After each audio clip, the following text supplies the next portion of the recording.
को हमको एक खेल की तरह देखना है। लाइफ में जो भी चैलेंजेस आ रहे हैं उसको खेल की तरह देखना है। Make it a game, don't be too serious about it. Life is not a problem to be solved, life is a game to be played. अब खेल में ऐसा क्या होता है?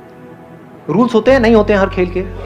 अगर उन रूल्स को हम फॉलो करें तो, अगर हम सिर्फ जीतने के बारे में सोचें और रूल्स की धज्जियां उड़ा दे तो ऐसे बंदे का सेल्फ एस्टीम कैसा होगा, कॉन्फिडेंस हो सकता है? समझ लेना इन दोनों का फर्क अगर आया ना तो बड़ा मजा आ जाएगा।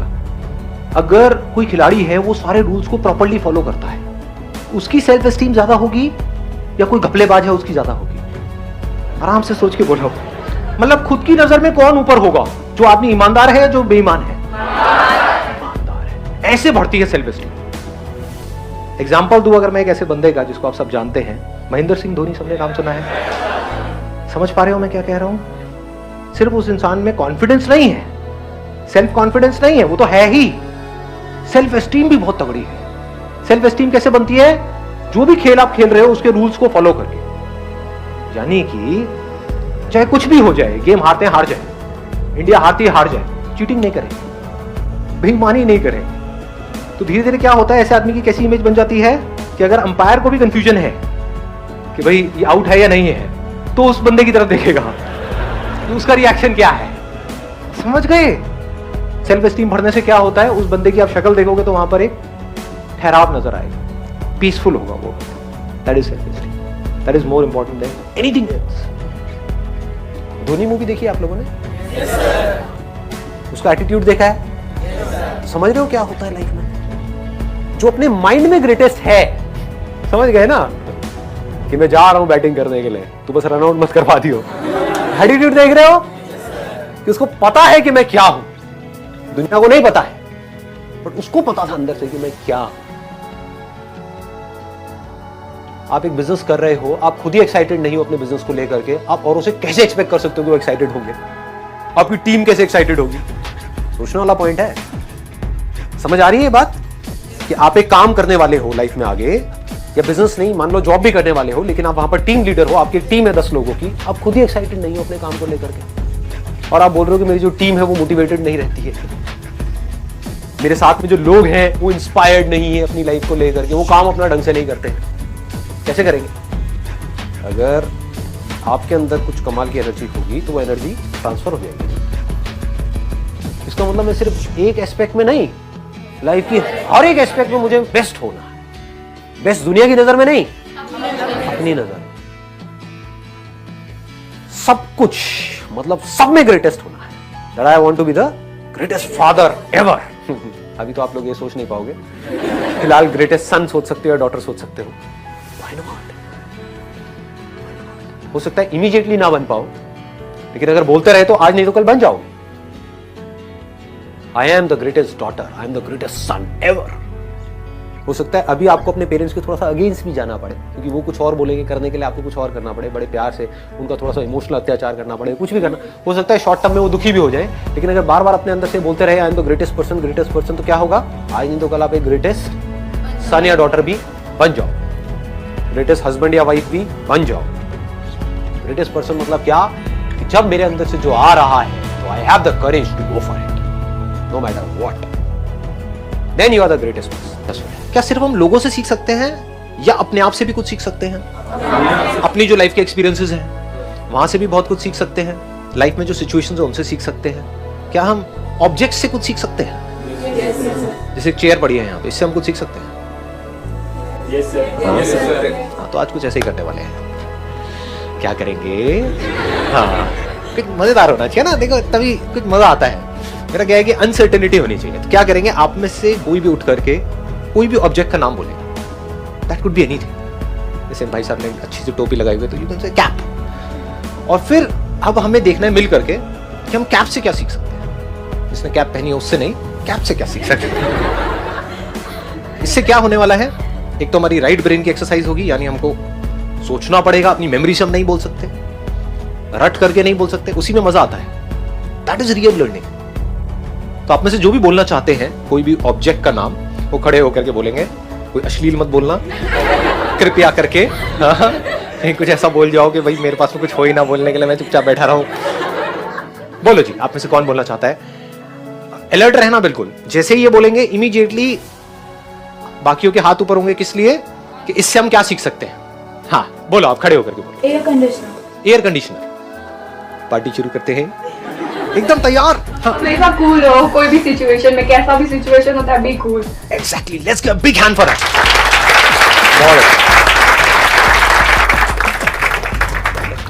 एयर कंडीशनर का पिछवाड़ा गर्म होता है लेकिन दुनिया को ठंडक देता है। अपना सोर्स ऑफ एनर्जी ढूंढो। एयर कंडीशनर इलेक्ट्रिसिटी से चलता है, तो हमें भी, हम अगर इलेक्ट्रिसिटी होगी हम भी नहीं चल पाएंगे, तो अपनी सोर्स ऑफ एनर्जी हमें ढूंढनी चाहिए कि हमें जो आगे बढ़ने में मदद करते रहे, हम चलते रहे, सिचुएशंस को डील करते रहे। Excellent, let's give big hand for it. हाँ प्लीज। दो चीजें निकल के आई हैं, एक है कि हमको कूल रहना है और दूसरा सोर्स ऑफ एनर्जी। अब देखो इन दोनों चीजों को मिलाते हैं, मजेदार करते हैं ना। एसी की एनर्जी क्या है? क्या वो कूलनेस है या हीट है? समझ आ गया। पता नहीं लोग ऐसे सोचते हैं नहीं सोचते, बट कोशिश करो, देखो कितना मजेदार है।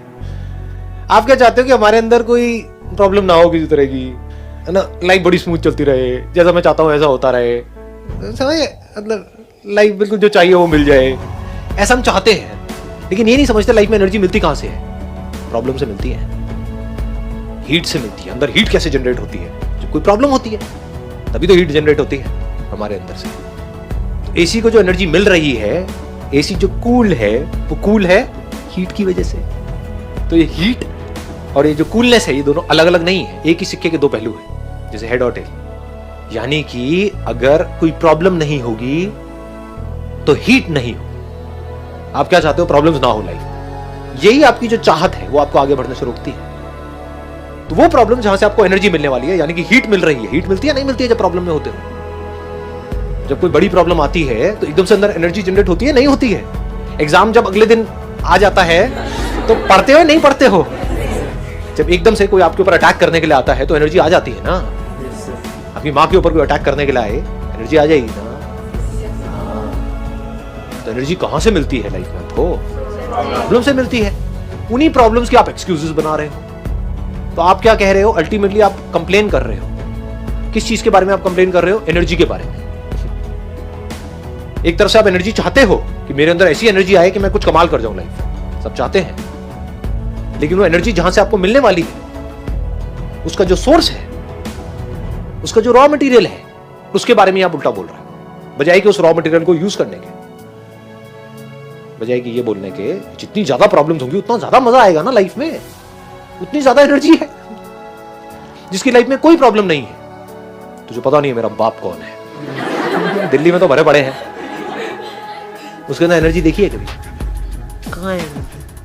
पड़े हुए हैं भाई साहब, उल्टे सीधे सारे काम कर रहे हैं। उनको कुछ कंस्ट्रक्टिव करते हुए देखा है? दूसरी तरफ से ऐसे ऐसे बंदे जिनका बैकग्राउंड पता नहीं कैसा कैसा था, लाइफ में जितनी ज्यादा प्रॉब्लम्स आई उतना ही बड़ी उनकी पर्सनालिटी निकल करके आई। किसी को भी देख लो, मेरी बात को मत सुनो, पूरी दुनिया में देख लो, जिस बंदे ने लाइफ में जितनी ज्यादा प्रॉब्लम्स, जितनी ज्यादा एडवर्सिटीज को फेस किया, उतनी मजेदार उसकी कहानी, उतनी तगड़ी उसकी ग्रोथ। तो अगर ये एसी उस हीट से डरने लग जाए कि मुझे ठंडक तो चाहिए लाइफ में, कि मैं ठंडा तो रहूं, कूल तो बन जाऊं, लेकिन पिछवाड़े में हीट ना हो, तो क्या वो कभी कूल बन सकता है? क्या वो एसी किसी काम का है? आया कुछ मजा आया? दोनों चीजों को हमने क्लब कर दिया है ना। कूल कैसे बनते हैं? हीट से बनते हैं। हीट कैसे जनरेट होती है? प्रॉब्लम से होती है। प्रॉब्लम्स की कमी है क्या आपकी लाइफ में? तो हीट की कमी है क्या? एनर्जी की कमी है क्या? तो कुछ करते क्यों नहीं हो खच्चरो? आगे बढ़ो। हाँ, रोते क्यों रहते हो? कंप्लेन क्यों करते हो? समझ गए? सारी कंप्लेंट्स खत्म। हाँ, आप कोई दूसरा प्रोडक्ट या यही एसी पे रहे? एसी बताइए जी, आप बताइए। हाँ। सर जैसे एसी है वो हमें कूलिंग देता है, बट अगर सपोज करो एसी कुछ और काम करे तो वो कर नहीं पाएगा। इससे हम ये सीखते हैं कि अगर हमारे अंदर कोई पोटेंशियल है, अगर सर मेरे को कुकिंग पसंद है, अगर मेरे को कोई कहे कि तू सीए करने जाके, तो मैं नहीं कर पाऊंगी। जो पोटेंशियल है उसके अकॉर्डिंग वर्क करना चाहिए, हम सीख सकते हैं। Exactly, let's give big hand for her. बहुत बढ़िया जी। ऐसे तो मुझे लग रहा है कि अगर हमने एक भी प्रोडक्ट पकड़ लिया ना, उससे पूरा सेशन हो सकता है, कितनी मजेदार बात आपने कही है। पूरी दुनिया अगर कह रही है कि हमें तो भाई सर्दी बहुत है, हमें तो गर्मी चाहिए, तो आपको तो हीटर बनना पड़ेगा। हमारे परिवार में आज तक सब हीटर ही बने हैं, हीटर ही हुए हैं, हीटर ही होंगे, तो आपको भी हीटर ही बनना है। तो क्या होगा उस एसी की हालत? लग गई उसकी तो पूरी लाइफ भी, खच्चर बन के चलता रहेगा चुपचाप, हीटर बनने में लगा रहेगा, जो बन ही नहीं सकता। तो वो जो उसको हीटर बनाने में लगे हुए हैं, वो उसकी धज्जियां उड़ाते रहेंगे, वो खुद भी रोता रहेगा, तो हर तरफ से पिस गया, इसको पिसी हुई लाइफ बोलते हैं। तो अगर आप टिक करके रुक करके आराम से देखो कि भैया मैं हूँ क्या, एम आई अ हीटर, मेरा बाप हीटर है, मेरी माँ हीटर है, नहीं मेरी माँ हीटर है, मेरा बाप चीटर है, मैं क्या हूँ? एकदम अपना दिमाग लगाया, मैं तो एसी लग रहा है, मतलब कुछ मैं बड़ी कूल सी अपना आराम से चिल्ड आउट लाइफस्टाइल, ये वो है ना, आराम से कहीं खेतों में बैठे हैं लोटा लेकर, कोई टेंशन नहीं है, खुले में अपना घूम रहे हैं, फिर रहे हैं, खेती बाड़ी कर रहे हैं, व्हाटएवर, कुछ भी हो सकता है। वो जो हो सकता है दुनिया से बिल्कुल ही अलग हो, व्हाई नॉट? अब प्रॉब्लम्स आएंगी, जैसे ही आप कहोगे कि भाई मुझे तो, मैं तो एसी हूँ, पूरी दुनिया कहेगी नहीं, तुम्हें क्या पता, तुमने जिंदगी देखी कहाँ है, तुम्हें क्या पता, एसी बनने में कुछ नहीं पड़ा है, क्या मिलेगा, क्या मिलेगा, इसका क्या फ्यूचर है? एसी का कोई फ्यूचर नहीं है, हीटर्स का फ्यूचर है, क्योंकि चारों तरफ हीटर ही हीटर है। ये क्या एसी, एसी कौन बनता है? इतनी ठंड में कोई एसी बनता है? हीटर बनना है। तो ये आपके ऊपर प्रेशर आ रहा है सब तरफ से। अब क्या होगा, ध्यान से देखो क्या हो रहा है। अभी मैं यहाँ पे तीसरे भी पॉइंट को कनेक्ट कर रहा हूँ। पहले हमने कूल को कनेक्ट किया, फिर एनर्जी को किया। अब यहां से देखो आपको एनर्जी कैसे मिलेगी, कैसे मिलेगी, लगाओ दिमाग। जैसे ही आप कहोगे कि मुझे एसी बनना है, पूरी दुनिया के अगेंस्ट हो गए, नहीं भी चाहोगे तो हो गए। ये अगेंस्ट होना मतलब क्या? प्रॉब्लम्स। कितनी बड़ी प्रॉब्लम है ये? अरे बहुत बड़ी प्रॉब्लम है। पूरा खानदान, पूरी दुनिया, पूरी सोसाइटी वो एक तरफ खड़ी हुई है, आप अकेले एक तरफ खड़े हुए हो। कितनी बड़ी क्राइसिस है। तो जितनी बड़ी क्राइसिस, जितनी बड़ी प्रॉब्लम, उतनी बड़ी एनर्जी, उतनी ही अंदर से हीट जनरेट होगी, जिसकी वजह से आप बाहर से कूल बनते चले जाओगी। अगले प्रोडक्ट पे आते हैं।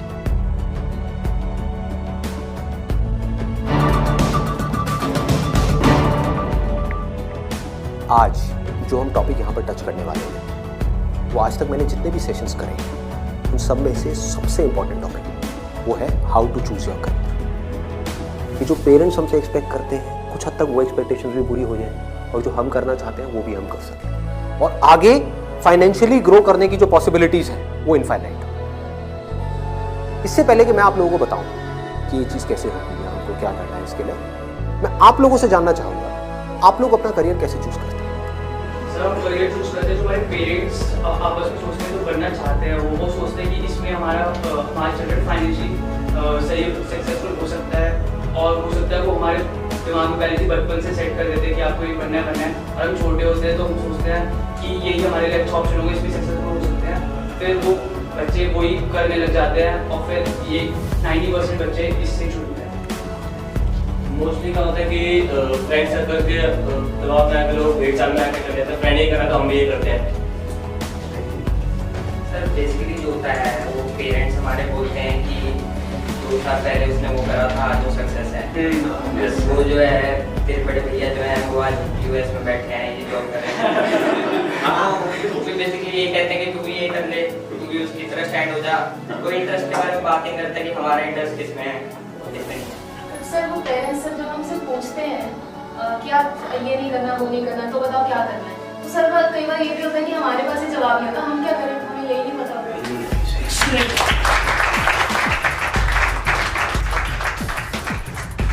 इसमें गलती पेरेंट्स की भी नहीं है। जैसे मैं आपको बोलता हूँ कॉमर्स, कुछ लिमिटेड ऑप्शंस माइंड में आते हैं। क्या आते हैं? सीए आता है, और बीकॉम आता है, और बीबीए आता है, एमबीए आता है, सीएफए आता है, और कोई ऑप्शन आता है? आता ही नहीं। तो ध्यान से देखो क्या हो रहा है। हम सब बच्चों की सोच एक जैसी, सब पेरेंट्स की सोच एक जैसी है। तो ये पेरेंट्स की सोच किसने बनाई? क्या उनकी गलती है? इस पूरी की पूरी सोसाइटी ने मिलकर बनाई। पेरेंट्स की सोच बनी, और पेरेंट्स से बचपन से आज तक जो उन्होंने सुना, देखा, करा, वहां से आपकी सोच बनी आपके पेरेंट्स से। तो अल्टीमेटली आप में और आपके पेरेंट्स में कोई फर्क नहीं है, उनको ब्लेम मत करो। आपकी सोच भी उनके जैसी ही है। अगर नहीं है तो बताओ कोई और ऑप्शंस। नहीं आते ना माइंड में। साइंस में बोलता हूं, साइंस बैकग्राउंड, क्या ऑप्शंस आते हैं माइंड में? इंजीनियरिंग।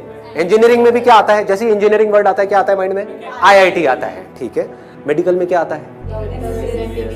MBBS, सर्जन्स, और कुछ? बस यही है। देखो हमारी सोच कितनी लिमिटेड हो गई है। माइंड में कुछ आता ही नहीं है तो करेंगे कैसे? आपके माइंड में कुछ आएगा तभी तो वो चीज होगी। अगर माइंड में हिमालय नाम का पहाड़ होगा तभी तो उस पर चढ़ोगे। माइंड में हिमालय है ही नहीं, कैसे चढ़ोगे? वहां तक जाना तो बहुत दूर की बात है। क्या करोगे? तो क्या होगा आपके साथ में? वही जो उन सब लोगों के साथ में हो रहा है जिनकी सोच ऐसी है। अपने आसपास में देख लो क्या हो रहा है उन लोगों से।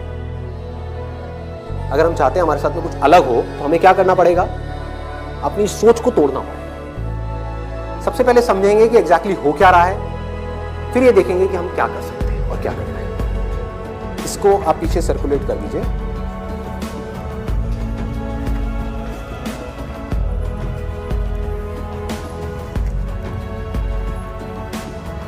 इसमें लिखा है how to choose a career. अच्छा, पढ़ाई में हमको आगे बढ़ने के लिए, मान लो जैसे मैंने बोला साइंस बैकग्राउंड, तो माइंड में क्या आया? इंजीनियरिंग आया, इंजीनियरिंग से IIT आया, IIT से कोटा आया, या और ये जो तैयारी वाले इंस्टीट्यूट्स हैं वो आए, वहां पर जाओ, जा करके तैयारी करो, यही सब होता है। तो अब अगर आपको इस रास्ते पे सक्सेसफुल होना है, कि मतलब आपको IIT में पहुंचना है, IIMs में पहुंचना है, मेडिकल में टॉप कॉलेज में पहुंचना है, तो क्या चाहिए? हार्डवर्क से काम हो जाएगा। आराम से सोचो, आराम से सोचो। ये जो सोच है ना हमारी, वो बड़ी खतरनाक बनी हुई। उसी सोच पे क्वेश्चन मार्क लगाना है। हार्डवर्क सबसे ज्यादा कौन करता है? एक रिक्शे वाला, लेबरर सक्सेसफुल हो जाता है वो। ऐसे बच्चे देखे हैं जो बहुत हार्डवर्क करते हैं और तब भी नहीं हो पाता उनका, और ऐसे बच्चे हैं जो इतना हार्डवर्क नहीं करते हैं, अपनी लाइफ में एक बैलेंस बनाते हैं, मतलब घूमते फिरते भी हैं, मजे भी करते हैं, साथ साथ में पढ़ाई भी करते हैं और वो टॉप कर जाते हैं। तो इसका मतलब क्या है? हार्डवर्क पे क्वेश्चन मार्क लगाओ। हार्डवर्क इंपॉर्टेंट है, लेकिन हार्डवर्क भी अगर सही डायरेक्शन में ना किया जाए तो बकवास है। सक्सेस यहां है, आप वहां भाग रहे हो पूरी जान लगाकर, पागलों की तरह, कभी सक्सेसफुल हो सकते हैं? हार्डवर्क तो कर रहे हो, क्यों नहीं हो सकते? डायरेक्शन ही गलत है। सबसे पहले क्या चाहिए? एक सही डायरेक्शन चाहिए, सबसे पहले, मोस्ट इंपॉर्टेंट। मतलब कि जिस डायरेक्शन में हम भाग रहे हैं, पहले हमको उसको समझना है कि हम सही डायरेक्शन में भी भाग रहे हैं या इसलिए भाग रहे हैं क्योंकि सब भाग रहे हैं। या ये कहो, हो सकता है ये जो सब भाग रहे हैं उसमें से कुछ लोगों के लिए वो डायरेक्शन सही हो, हमारे लिए गलत हो। समझ पा रहे हो? पता कैसे चलेगा? कैसे पता लगेगा? एक्सीलेंट। देखो क्या है, सिर्फ दो पैरामीटर्स हैं जिसके ऊपर हमको दिमाग लगाना है। एक है कंपटीशन, एक है कंसंट्रेशन पावर। जहां पर भी कंपटीशन ज्यादा है, मतलब क्या है कि वहां पर लाखों बच्चे ट्राई कर रहे हैं, होना कितनों का है? 1%, 2%, 3%। रियलिटी है, मैं कुछ भी हाइपोथेटिकल बात नहीं करता। क्या ये जो लाखों बच्चे ट्राई करते हैं, कोई भी ये सोच करके ट्राई करता है? लाखों रुपए जा करके कोचिंग इंस्टीट्यूट में स्पेंड करता है कि मेरा नहीं होगा? देखो कितना मजेदार है। मतलब लाखों को यह लग रहा है कि हमारा हो जाएगा। तो अब सबसे पहला यहां पर जो क्वेश्चन पूछना है, जो ना अभी पेरेंट्स पूछ रहे हैं ना बच्चे खुद पूछ रहे हैं, वो अपने आप से पूछना है। वो ये कि मेरी कंसंट्रेशन पावर्स कैसी है।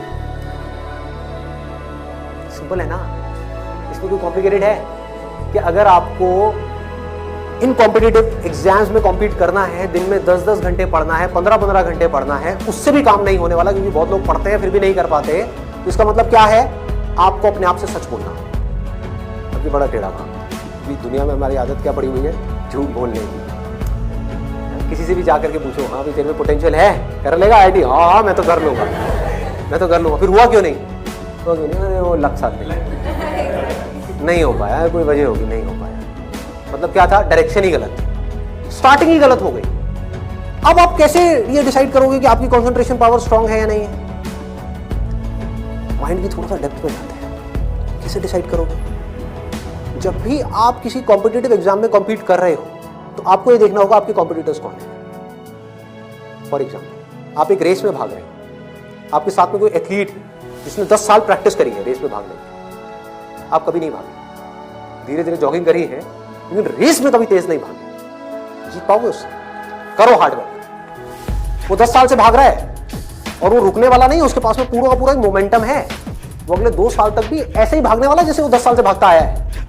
आप अभी भागना शुरू करें। तो पहले अपनी कंसंट्रेशन पावर्स को कंपेयर करना है किसी और के साथ। That is going to be a realistic solution. ठीक है, थियोरेटिकल सोल्यूशन। थियोरेटिकल क्या है? माँ बाप कह रहे हैं बच्चों को भागो, बच्चे भी अंदर से कह रहे हैं भागो, यही हो रहा है, करेंगे करेंगे करेंगे करेंगे करेंगे, चार्ज अप हुए पड़े पागलों की तरह।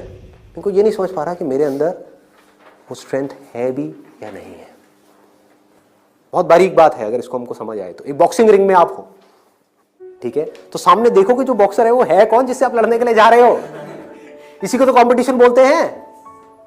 तो अगर उस कंपटीशन को आपको जीतना है, और जीतना ही है, हारना किसको है? किसको अपने माँ बाप के पैसे डुबोने हैं, किसको अपनी लाइफ खराब करनी है? जीतना ही है।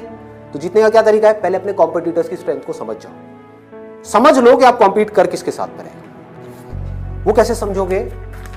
रियलिस्टिकली अपने आप से पूछो, अपने स्कूल के बैकग्राउंड के बेस पे या जो भी आज तक आपने किया है उसके बेस पे। कुछ बच्चे होते हैं जिनको एक चैप्टर है, मान लो एक बुक में, उसको पूरा याद करने में या समझने में 1 घंटा लगता है। आपको कितनी देर लगती है?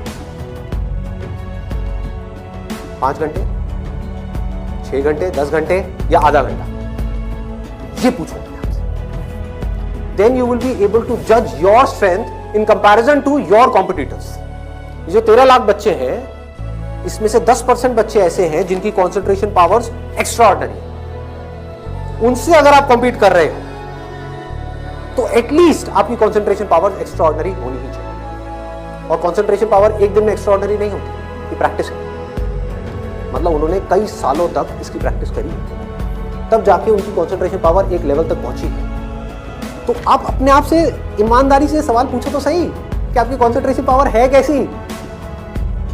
अगर एक्स्ट्रा ऑर्डिनरी है और आप ऐसे कंपटीशन में जा रहे हो जहां पे कंपटीशन बहुत हाई है, तो आपके सक्सेसफुल होने के क्या चांसेस हैं? क्या 100% है? पूछो अपने आप से, दिमाग को खोलो। दिमाग बंद हुआ पड़ा है लोगों का। आईआईटी में लोग कहां से आते हैं? सिर्फ दिल्ली से आते हैं? सिर्फ बॉम्बे से आते हैं? कहां से आते हैं? ऑल ओवर इंडिया से। मान लो 1 लाख बच्चे ऐसे हैं इंडिया में, अलग अलग स्कूल्स में, जो अपनी अपनी क्लास में टॉपर हैं। उनको क्या लग रहा है कि मेरी स्ट्रेंथ बहुत तगड़ी है। ये बात हो रही है टॉपर्स की। लेकिन जब वो जाएंगे कॉम्पीट करने, तो और भी ऐसे टॉपर्स आए होंगे जो उनसे भी आगे होंगे। आप समझ गए? तो यहां पे आपने क्या किया? एक बहुत बड़ा काम कर दिया, अपने आप से सच बोल दिया, और यही सच जा करके अपने घर वालों को बोल दिया। इससे क्या होगा? आप एक ऐसे कंपटीशन से बच सकते हो जहां पर आपके हारने के चांसेस बहुत ज्यादा, क्योंकि एक्चुअल में कंपटीशन है किसके बीच में? देखो, उन लोगों के बीच में जिसमें पोटेंशियल है। एक रेस हो रही है ओलंपिक्स में, वो किसके लिए है? जिसने बहुत प्रैक्टिस करी है, जिसके अंदर पोटेंशियल है, स्टैमिना है, फोकस करने की पावर्स है, डिस्ट्रैक्शन से वो अपने माइंड को हटा सकता है, उसके लिए है ना। सबके लिए तो नहीं है। अगर सबको भगा दिया जाए उस रेस में तो क्या होगा? क्योंकि उसमें जीतने के बाद गोल्ड मेडल मिलता है, अखबार में फोटो आती है। अखबार में फोटो आती है ना, इन कोचिंग इंस्टीट्यूट्स की फोटो आती है, नाम लिखे होते हैं, ऑल इंडिया रैंक ये है ये है ये है। उसको देख करके क्या होता है माँ बाप की हालत? उनको उसकी फोटो नहीं दिख रही होती, अपने बच्चे की फोटो दिख रही होती है। यहाँ पे आने वाले इतने साल बाद मेरे बच्चे की फोटो होगी, मेरी बेटी की फोटो होगी, उसकी ये रैंक होगी। यहाँ से क्या हो रहा है? हम अननेसेसरी अपनी एक ख्याली दुनिया खड़ी कर रहे हैं। पेरेंट्स ने अपने दिमाग में एक ख्याल बना लिया। अब यहाँ तक प्रॉब्लम नहीं है, उन्होंने वो ही किया जो होना था, सबके साथ होता है, कौन नहीं चाहेगा? गड़बड़ कहाँ हुई? आप भी इस खेल को नहीं समझ पाए, आप समझ ही नहीं पाए हो क्या रहा है। ये जो कोचिंग इंडस्ट्री है आज की डेट में 1.5 लाख करोड़ की इंडस्ट्री, ये पैसा कहाँ से आ रहा है? हम सबसे आ रहा है, हमारी जेब से आ रहा है। तो अगर इस खेल को हम समझ जाएं, हमारे पेरेंट्स नहीं भी समझ पा रहे क्योंकि वो तो सपने देखेंगे ही, और हम जाकर के बोले ये सपना आप अभी रोक दो, इस पे लगाम लगाओ, देखो पहले कि आपका बच्चा कहाँ स्टैंड करता है। गाड़ी आपके पास में 800 और कॉम्पीट करने की बात कर रहे हो फेरारी वालों से, बट इसका मतलब ये नहीं है 800 बुरी है। समझ गए मेरी बात?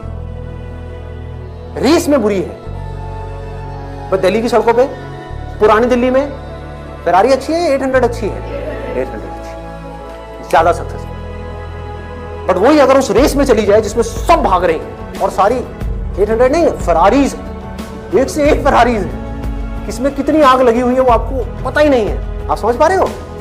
कोई आ रहा है कहीं से, उस बच्चे में कितनी आग है और कितना पोटेंशियल है वो आप सपने में भी नहीं सोच सकते, और आप उससे लड़ने की बात कर रहे हैं। किस बेस पे? क्योंकि मेरे घर वालों ने ये सपना देखा है और मुझे सपने को सच करना है। पोटेंशियल है या नहीं है? पूछो अपने आप से, तो आपको क्लियर कट जवाब मिलेगा, क्लियर कट। 10% लोग ऐसे होते हैं जिनमें एक्चुअल में पोटेंशियल है, इन एग्जाम्स में कॉम्पीट करते हैं। तो if you are there in that top 10% category, तो अब आपका हार्डवर्क यहां पे काम आने वाला है। Depending upon your hard work, बशर्ते आपके अंदर पोटेंशियल हो। फॉर एग्जाम्पल फेरारीज की रेस हो रही है, उसमें आपने पूरी जान लगा दी, एक सेकंड के लिए भी डिस्ट्रैक्ट नहीं हुए। ठीक है, डिस्ट्रैक्ट होने में एक सेकंड लगता है। डिस्ट्रैक्शंस वाला मेरा सेशन है पावर ऑफ फोकस, वो देखा होगा आप लोगों ने, बहुत तरह की डिस्ट्रैक्शन। मान लो आप हो तो फेरारी, लेकिन डिस्ट्रैक्ट हो गए, रुक गए, रेस यहां हो रही है, आप यहां चले गए, आउट है कि नहीं? तो आपको पूरी तरह से फोकस रहना पड़ेगा, हार्डवर्क करना होगा, डेडिकेशन चाहिए, डिजायर चाहिए, सब कुछ चाहिए। लेकिन सबसे पहले क्या चाहिए? इंजन में दम होना चाहिए, अंदर वो पोटेंशियल होना चाहिए, एक्स्ट्रा ऑर्डिनरी कॉन्सेंट्रेशन पावर्स होनी चाहिए। ये बात हमको समझ क्यों नहीं आ रही? अब क्यों चाहिए कॉन्सेंट्रेशन पावर्स? कभी सोचा है? दो तरह के काम है इस दुनिया में, एक वो जिसमें हमारा इंटरेस्ट है, दूसरा वो जिसमें इंटरेस्ट नहीं है। जहां इंटरेस्ट नहीं है वहां पर कॉन्सेंट्रेशन पावर्स का स्ट्रांग होना बहुत जरूरी है, जहां है वहां पर नहीं है, क्योंकि वहां तो ध्यान लग जाता है। वीडियो गेम खेलने के लिए कॉन्सेंट्रेशन पावर चाहिए क्या? क्यों? क्यों? इंटरेस्ट है तो वहां पर कॉन्सेंट्रेशन हो जाता है, खेलने में कॉन्सेंट्रेशन हो जाता है, और बहुत सारी चीजों में कॉन्सेंट्रेशन हो जाता है।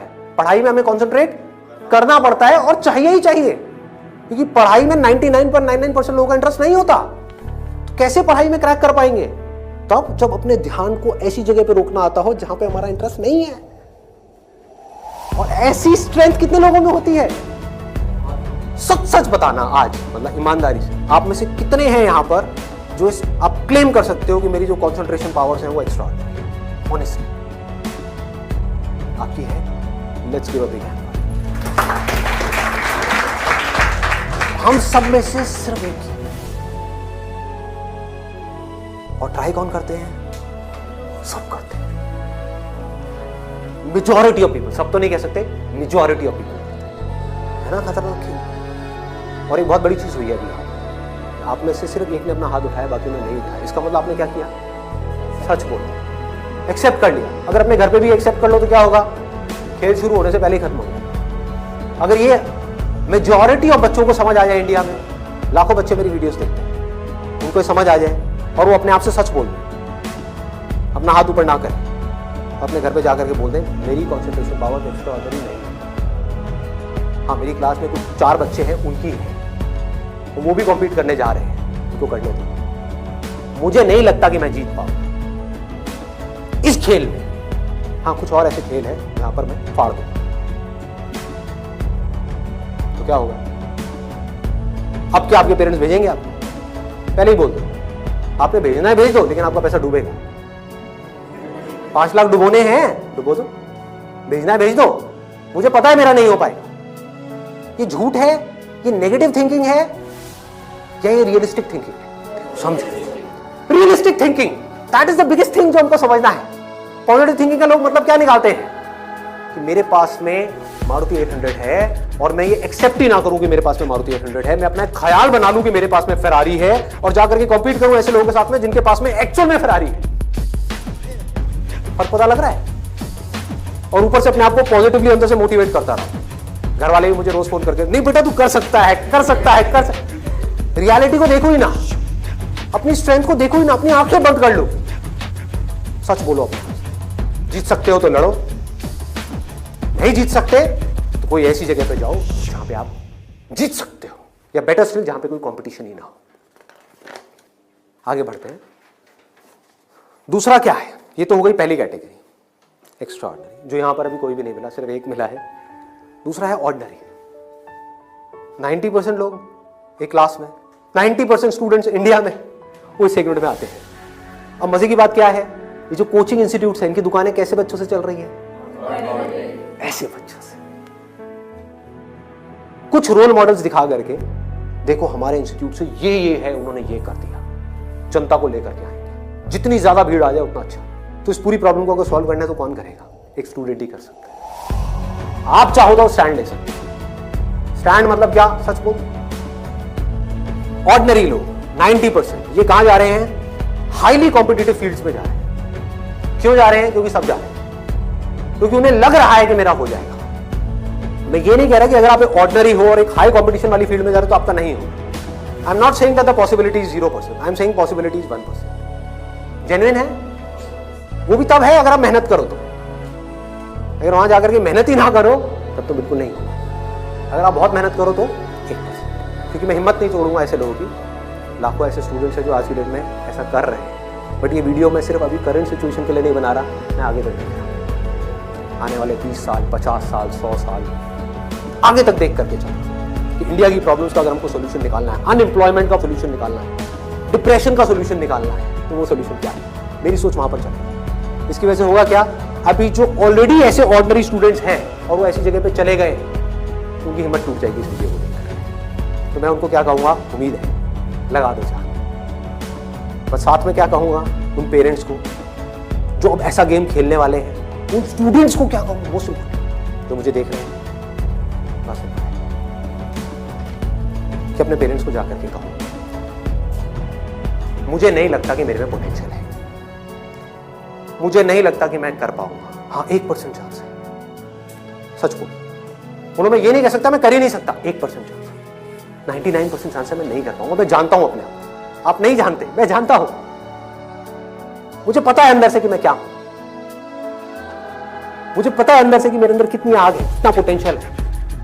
मैं अपने दोस्तों के साथ में बैठ के पढ़ा हूं, मुझे पता है अंदर से कि मैं क्या हूं।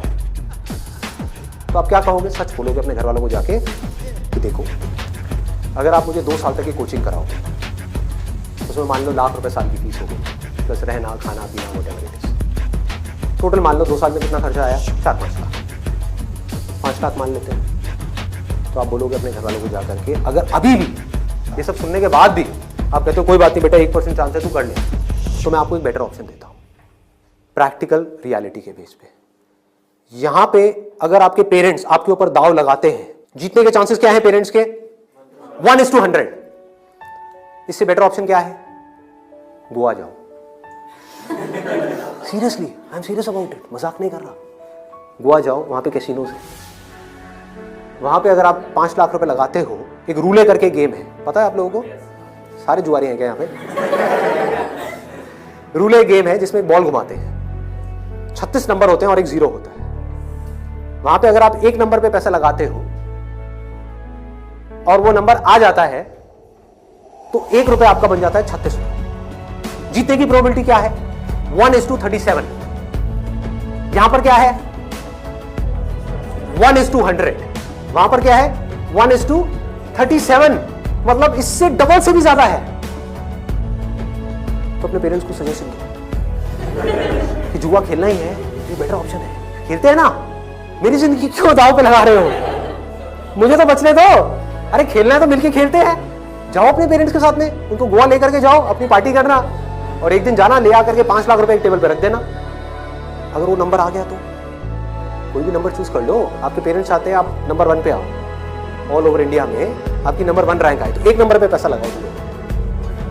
वहां भी 1 नंबर पे पैसा लगा रहे हैं, यहां भी 1 नंबर पे पैसा लगाओ। अगर वो 1 नंबर आ गया तो कितना मिलेगा? 5 लाख का 1,80,00,000। 1,80,00,000 उसको उठा करके बैंक में एफडी कराओ, कितना इंटरेस्ट आएगा? 12% तो टाइम गया। आप मान लो टैक्स वैक्स काट के 7-8% भी आ गया आपके हाथ में, महीने का लाख, साल का 12 लाख।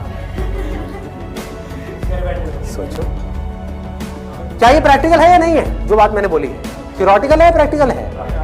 वहां भी जुआ है, यहां भी जुआ है। आप भी बोल रहे हो हाँ शायद मेरा हो जाएगा, पेरेंट्स भी कह रहे हैं हाँ शायद इसका हो जाएगा। प्रोबेबिलिटी हमारे सामने है, आपके होने की जो प्रोबेबिलिटी है वो हमारे सामने है। हाँ, अगर आप एक्स्ट्रा ऑर्डिनरी में हो तो बात अलग है, मैं उसकी बात नहीं कर रहा। वहां पर आ गई 10% से 100%, तो वहां पर जुए का कोई कंपैरिजन नहीं, ठीक है ना। बट अगर आप ऑर्डिनरी में हो और वहां पर जाकर के आप कॉम्पीट कर रहे हो, इससे बेटर ऑप्शन है जुआ। अगर घर वाले कहेंगे पैसा डूब गया तो जुए में, तो बोलो वो तो यहां भी डूब रहा है, हाँ? यहां भी तो डूब रहा है। फर्क क्या है? इसको बोलते हैं एक रियलिटी के बेस पर समझ करके, सोच करके लिया हुआ डिसीजन। तो अब तीसरा ऑप्शन क्या है हमारे पास? कोई ऐसा करियर चूज करो, देखो कितना मजेदार है, जहां पे आपको कंसंट्रेशन पावर की जरूरत ही ना हो, not required. If you love singing, concentration power चाहिए क्या? नहीं चाहिए, हो जाएगा। किसी खेलने में इंटरेस्ट है तो वहां पे कंसंट्रेशन पावर बहुत स्ट्रांग चाहिए क्या? हो जाएगा, घंटों तक हो जाएगा। एक है कंसंट्रेट करना पड़ता है, एक है कंसंट्रेशन हो जाता है, दोनों में बहुत फर्क है। इंटरेस्टिंग है तो कंसंट्रेशन हो जाता है, इंटरेस्टिंग नहीं है, बोरिंग है तो कंसंट्रेट करना पड़ता है, फिर चाहे वो पढ़ाई हो चाहे जॉब हो। ये छोटी सी सोच है, समझ चाहिए। अब यहां पे क्या चलेगा, इन फील्ड्स में कंपटीशन क्या है? आर्ट हो गया, स्पोर्ट्स हो गया, कोई भी क्रिएटिव फील्ड हो गई, वहां पे कंपटीशन क्या है? बहुत ज्यादा है उन लोगों के लिए जो मीडियोकर है। लेकिन अगर आपके अंदर टैलेंट है, कोई कंपटीशन नहीं है, क्योंकि दोनों का आपस में कंपैरिजन किया ही नहीं जा सकता, कोई नंबर्स नहीं है ना। ध्यान से समझो, जैसे आप किसी एग्जाम में जाते हो तो एक कंपेयर किया जा सकता है आपको किसी से, क्योंकि आपके आए 90%, किसी और के आए 99%, तो कंपैरिजन है। टैलेंट में क्या है? आपके अंदर एक तरह का टैलेंट है, किसी और के अंदर और कोई तरह का टैलेंट है। आप जो कर सकते हो वो नहीं कर सकता, वो जो कर सकता है वो नहीं कर सकता। एक सिंगर है, उसकी अलग तरह की आवाज है, कोई और सिंगर है, उसकी अलग तरह की आवाज है। अब यहाँ पे भी एक छोटा सा प्रॉब्लम है। प्रॉब्लम क्या है यहाँ पर? प्रैक्टिकली आप लोग बताओ कि प्रॉब्लम क्या है यहाँ पर इस तरह का कुछ करने में? स्कोप क्या होगा, क्या नहीं होगा? देखो, अगर टैलेंट हो तो स्कोप होगा या नहीं होगा? Not obvious. टैलेंट कैसे डेवलप होता है? प्रैक्टिस। और ये भी तभी काम आएगा जब इंटरेस्ट होगा, समझ गए ना। जितना ज्यादा इंटरेस्ट होगा उतना ही ज्यादा पैशन होगा, जितना ज्यादा पैशन होगा उतना ही ज्यादा पैशन के साथ प्रैक्टिस करोगे, जितना प्रैक्टिस करते चले जाओगे उतना ही टैलेंट बढ़ता चला जाएगा, जितना आपका टैलेंट बढ़ता चला जाएगा आपके लिए कंपटीशन उतना ही कम होता चला जाएगा। क्लियर है ना? बट आप इन सारे रूट से भागने के लिए वहां पर जा रहे हो तो भगवान ही मालिक है, समझ गए। पढ़ाई के टॉर्चर से बचने के लिए जबरदस्ती कोई ऐसा काम नहीं है जो आपको बहुत इंटरेस्टिंग लगता है फिर भी आप कर लो, आपको हाँ ये सही है, तो आपका वही हाल होगा जो वहां पे कंपटीशन में बाकी लोगों का होगा। मतलब आपको जेन्युइनली चूज करना होगा कोई ऐसा interest which you are extremely passionate about, extremely passionate. इससे भी एक स्टेप आगे बढ़ते हैं। यहाँ पे प्रॉब्लम एक है, बहुत सिंपल सी, जो मेरे पास में कमेंट्स आते हैं कि हमें पता ही नहीं है कि ऐसा इंटरेस्ट क्या है। I don't know what that interest is. मेरे लिए ऐसा कोई इंटरेस्ट नहीं है, कोई ऐसा टैलेंट नहीं है, कोई ऐसी स्किल नहीं है जो मैं कह सकूं कि हाँ इसके बेस पे मैं अपनी पूरी लाइफ स्टेक पे लगा सकता हूँ। उनके लिए क्या सोल्यूशन है? आपके घर वाले चाहते हैं आपको डिग्री मिले, आप चाहते हो कुछ अपना करना, फाइनेंशियली भी सक्सेसफुल हो जाओ, तो उसका ऑप्शन क्या है? ये रहा। यानी कि आप बहुत ज्यादा टफ एग्जाम्स को क्रैक नहीं कर सकते, बहुत ज्यादा टफ पढ़ाई नहीं कर सकते, लेकिन आप पढ़ सकते हो। तो आप एक ऐसी फील्ड चूज करते हो जहां पे कंपटीशन लो है, जहां पे कंपटीशन कम है, और अगर वहां पर आप स्मार्ट वर्क करने लग जाओ तो आपके जीतने के जो चांसेस है, सक्सेसफुल होने के चांसेस है, that starts from 10% and goes up to 100%, as good as उन लोगों के कंपैरिजन में जो यहां पर टॉप पर है। और यहां पर कोई लिमिट नहीं है कि हम क्या कर सकते हैं। स्मार्ट वर्क को मैंने नीचे डिफाइन भी किया हुआ है। What does smart work mean? It means developing your understanding, that is smart work. जो काम आप कर रहे हो उसकी समझ अगर आपको है कि आप क्या कर रहे हो, क्यों कर रहे हो, कैसे कर रहे हो, तो आप स्मार्ट वर्क कर रहे हो। समझ नहीं है बस कर रहे हो तो आप हार्ड वर्क कर रहे हो। अब इसमें मैं आपको एक प्रैक्टिकल एग्जांपल दे रहा हूं। एक सिंपल सा करियर मैं आपको बता रहा हूं, फिजियोथेरेपी। सुना इसके बारे में सबने? अभी कुछ दिन पहले मेरी नेक में थोड़ा सा पेन हुआ, मैंने गूगल पे जाकर के सर्च किया physiotherapy services at home in my area. Locality मैं नहीं बताऊंगा, लेकिन लोग मेरे घर आ गए। तो मैंने सर्च किया, वहाँ पर ऊपर कुछ लिस्टिंग्स आई, कुछ वेबसाइट्स आई, उसमें एक डॉक्टर का नाम मुझे मिला, उनकी मैं वेबसाइट पे गया, वहाँ जा कर के उन डॉक्टर के बारे में मैंने 2-3 मिनट पढ़ा, समझा, मुझे अच्छा लगा पढ़ कर, समझ कर। उनको फ़ोन किया, वो मेरे घर पे आए, उन्होंने मुझे 7 दिन तक फिजियोथेरेपी दी। वो एक ट्रीटमेंट का लेते हैं 500 से 700, कई बार 1000 रुपये भी लेते हैं, depending upon the complications and timing. मेरे से उन्होंने लिए 500। मैंने उनसे पूछा कि आप दिन में ऑन एन एवरेज कितने ट्रीटमेंट्स करते हैं? उन्होंने कहा एक दिन का ऑन एन एवरेज मैं 8 से 10 ट्रीटमेंट्स करता हूँ। मैंने कैलकुलेशन करी, दिमाग से रहा, 8 से 10 का मतलब क्या हुआ? 4 से 5,000 रुपये एक दिन का, एक महीने का नहीं, एक दिन का। कितना हो गया एक महीने का? लाख से 1.25 लाख रुपए।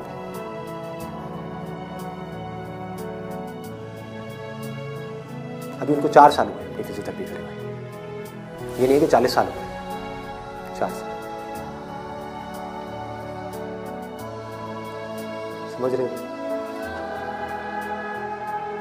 क्या किया उन्होंने, कैसे किया उन्होंने? वो सब आ जाता है स्मार्ट वर्क। उन्होंने हार्ड वर्क नहीं किया, स्मार्ट वर्क।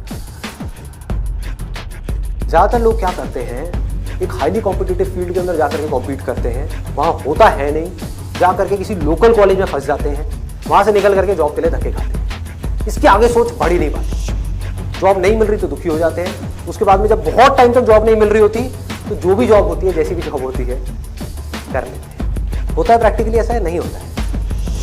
पढ़ाई करिए किसी फील्ड में, जॉब कर रहे हैं किसी और फील्ड में, मतलब कि वो पढ़ाई करी वो बेकार हो गई। स्मार्ट वर्क किसे कहते हैं? आप एक फिजियोथेरेपी कॉलेज में गए, कोई टॉप कॉलेज नहीं जहां पे अगेन कंपटीशन है, किसी लोकल कॉलेज से। क्योंकि कोई भी जब फिजियोथेरेपी कराता है तो पूछता नहीं आपने कौन से कॉलेज से किया है। मैंने नहीं पूछा, कोई नहीं पूछता। तो किसी भी कॉलेज से अच्छे से जा करके आप स्टडी करके आ गए, डिग्री लेकर के आ गए, आप कहीं भी जाओगे कभी भी आपको जॉब तो मिल ही जाएगी। जो सुन करके आपके घर वाले कन्विंस हो जाएंगे, कहेंगे हाँ ठीक है, बैकअप प्लान तो है। तो ऐसा रास्ता जहां पर वर्स्ट के सिनेरियो में आपको जॉब भी मिल जाए, लेकिन बेस्ट के सिनेरियो की कोई अपर लिमिट ना हो। अब बात आती है कैसे करोगे आप इस चीज को, इसका स्कोप देखो कि आने वाले टाइम में अभी जितनी तेजी से मोबाइल, लैपटॉप, कंप्यूटर, सब लोग इस तरह भाग रहे हैं, सबके ये प्रॉब्लम्स आनी ही आनी, बैक में प्रॉब्लम आनी ही आनी, नेक में प्रॉब्लम आनी ही आनी, और पता नहीं कितनों को कितनी आनी, आ भी रही है। आपके घर में भी जो आपके पेरेंट्स हैं उनको सबको कहीं ना कहीं दर्द होगा। तो आपने पहले तो ये समझा कि हाँ इसका स्कोप कभी कम नहीं होने वाला, बढ़ने ही वाला है। ठीक है, इसमें कंपटीशन भी बढ़ेगा जब स्कोप ज्यादा है तो, लेकिन किन लोगों के लिए बढ़ेगा? जो हार्ड वर्क कर रहे हैं। लेकिन जो स्मार्ट वर्क को समझ पा रहे हैं वो कुछ भी कर सकते हैं। तो आप क्या कर सकते हो? आपने कहा कि सिर्फ इससे काम नहीं चलने वाला, वो मुझे समझ आ रहा है, जैसे मैंने फिजियोथेरेपी का किया, सिर्फ इससे काम नहीं चलने वाला, तो इसके साथ में कुछ और चीजें भी हैं जो मुझे सीखनी पड़ेगी। क्या सीखना पड़ेगा? जिसका हो सकता है इससे डायरेक्ट कोई कनेक्शन ना हो। 1 महीने का छोटा सा कैसे वेबसाइट डेवलपमेंट का कोर्स कर लिया, और ऑनलाइन मार्केटिंग। ऑनलाइन मार्केटिंग कैसे करते हैं? गूगल में जब भी आप कुछ सर्च करते हो तो वहाँ पे एड्स आती है, उसको बोलते हैं गूगल एडवर्ड्स। ये किस तरह से काम करता है? आपने कहा ऑनलाइन मार्केटिंग मैंने सीख ली, उसके अलावा मुझे अपनी कम्युनिकेशन स्किल्स पे काम करना, क्योंकि अगर मैं कहीं जा रहा हूँ, किसी से बात कर रहा हूँ और मैं बेवकूफ़ लग रहा हूँ बात करने में, तो कोई मुझे दोबारा क्यों बुलाएगा? तो आपने क्या किया? कम्युनिकेशन स्किल्स का एक कोर्स किया 1 महीने का, उसके अलावा इंग्लिश स्पीकिंग का एक कोर्स किया 6 महीने का, 1 साल। इस सबसे हो क्या रहा है? आप एज एन इंडिविजुअल बेटर बनते चले जा रहे हैं। उसके बाद में धीरे धीरे आप अपनी एक क्लाइंटेल बनाओगे। शुरू में मान लो आपको दिन में 2 या 4 लोगों ने बुलाया, वर्स्ट के सिनेरियो में घर से आप ऑपरेट कर रहे हो, अभी आपने कोई अपना क्लिनिक नहीं बनाया है, घर से आप ऑपरेट, और ये कोई थ्योरेटिकल बात नहीं है, ऐसे बहुत सारे लोग हैं जो ऑलरेडी ये काम कर रहे हैं, बहुत लोग कर रहे हैं। अपने नाम को मल्टीपल वेबसाइट्स में आप लिस्ट कर दो, इनको डायरेक्टरीज बोलते हैं, ऑनलाइन डायरेक्टरी। तो ऑनलाइन सर्च इंजन में कोई भी कुछ भी सर्च करेगा तो कहीं ना कहीं वो आप तक पहुंच जाएगा, चाहे वो एक वेबसाइट के थ्रू पहुंचे, चाहे आपके थ्रू पहुंचे, चाहे एड के थ्रू पहुंचे, चाहे कहीं से भी पहुंचे, वो आप तक पहुंचेगा। अगर उनको आपने सेटिस्फाई कर दिया, अपनी बातों से भी, अपने ट्रीटमेंट से भी, ईमानदारी से, जेन्युइनली अच्छा ट्रीटमेंट कर दिया, तो वो क्या करेंगे? लोकेलिटी में रिकमेंड करेंगे, अपने फ्रेंड सर्कल में करेंगे, अपने रिलेटिव्स में करेंगे। तो धीरे धीरे क्या होगा? कुछ महीनों में क्या होगा? यहां पे थोड़ा पेशेंस रखना होगा। ये नहीं है सारा काम 1 दिन में हो जाएगा। आईआईटी में भी आपका एडमिशन होगा तो ये नहीं कि हलवा है वहां से क्लियर करना, 4 साल तक लग करके दिन रात काम तो करना ही पड़ेगा ना, यहां भी करना पड़ेगा। तो आप सीखते जा रहे हो, समझते जा रहे हो, धीरे धीरे आपको कुछ ऐसी टेक्नोलॉजीज के बारे में पता लगेगा, कुछ ऐसे इक्विपमेंट्स के बारे में पता लगेगा। इसमें हजारों तरह के इक्विपमेंट्स हैं, हजारों तरह की चीजें हैं, अलग अलग तरह के ट्रीटमेंट्स के लिए। इतनी बड़ी फील्ड है ये। आप आने वाले टाइम में फिजियोथेरेपी का एक ऐसा क्लिनिक बना सकते हो अपनी सिटी में या कहीं पर भी, जो अपने आप में स्टेट ऑफ द आर्ट हो, मतलब ऐसा जो पूरे इंडिया में ना हो। और क्लिनिक आप ऐसे करते करते धीरे धीरे, अभी 1 दिन में या 2 दिन में नहीं होगा, मान लो 5 साल में होगा, 10 साल में होगा, 20 साल में होगा। क्लिनिक कितना बड़ा हो सकता है, कितने क्लिनिक्स हो सकते हैं, क्या क्या हो सकता है, कोई लिमिट नहीं। अगर कुछ लोग जो मेरी इन बातों को समझ पाए, जो बातें मैं कर रहा हूं, और कुछ ऐसी डायरेक्शन में जा पाए सेंसिबल तरीके से, smartly, not by doing a lot of hard work but by doing smart work, तेजी से आगे बढ़ पाए, तो आने वाले टाइम में यही वो लोग होंगे जो आने वाले टाइम में लोगों के लिए जॉब अपॉर्चुनिटीज क्रिएट करें। अंदर से एक ये फीलिंग होनी चाहिए कि मुझे लोगों की प्रॉब्लम्स को सॉल्व करना है। अगर मैं कर पाया तो मेरी प्रॉब्लम्स तो सारी अपने आप सॉल्व हो जाएंगी, तो लोग करेंगे ना। अगर आपने किसी के दर्द का इलाज कर दिया तो वो आदमी आपको पता है क्या कहेगा, बताओ आपको क्या चाहिए। वो लोग आपके पीछे आएंगे। आपने उनको बोल दिया ना, नहीं मैं आज आपका ट्रीटमेंट नहीं कर रहा, नहीं डॉक्टर साहब आप बताओ। अपने आप को अंदर से स्ट्रांग बना लो तो दुनिया भागती हुई आपके पास आएगी। ये एक रास्ता है। एक है अंदर से तो स्ट्रांग बनो मत, तो दुनिया के पीछे भागते रहो। भैया मेरा कुछ हो सकता है, भैया मेरा कुछ हो सकता है, भैया कहीं लगवा दो, जॉब लगवा दो, भैया ये भैया वो भैया। अरे काहे का भैया, समझे? ये एटीट्यूड चाहिए। ढंके की चोट पे आप काम करो। मैंने लाइफ में जो भी काम किया है बिल्कुल एटीट्यूड के साथ किया है। ये मैं कर रहा हूं, आपको चाहिए तो लो, नहीं चाहिए तो आगे बढ़ो। Does not make any difference to, क्योंकि मैं जो कर रहा हूं आई बिलीव इन इट। मैं कोई भीख नहीं मांग रहा हूं आपसे। और बहुत सारे लोग होते थे जिनको मैं मना कर देता था, जो मैं नहीं कर रहा तुम्हारा शुरू, और वो जा करके 4 लोगों को पकड़ के ले आते थे, ये बंदा जेन्युइन है, इसमें दम है ना बोलने का। वो दम कहां से आता है? सोच से आता है। सोच को खोलो, बंद करके इसमें मत रहो, फाड़ दो। और फिर भी रहना है तो आपकी चॉइस है।